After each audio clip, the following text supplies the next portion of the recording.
we've received a lot of comments on our employer branding mini guide. The most recurring question was employer branding. Is it something for HR or is it something for marketing?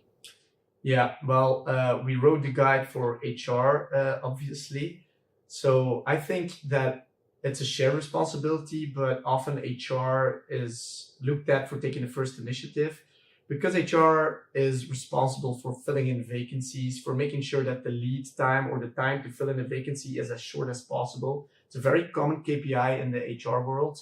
And so that's why they can dramatically increase those kinds of KPIs by having a very efficient and effective employer branding practice. And the second reason I think that HR should have a leading role in the employer branding story is because a good employer branding practice actually just sells your internal culture to the outside world.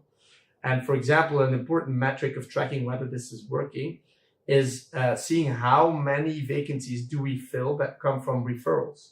You know, like Airbnb has a percentage over 60%. So over 60% of people that have a job here or that got a job here last year were referred to by another employee. That says a lot about your culture and how radiant your culture is towards the outside world. So that, in effect, is the most successful employer branding practice you can have, is just selling your culture without actually having to selling it. Yeah, so it's not or, it's more and.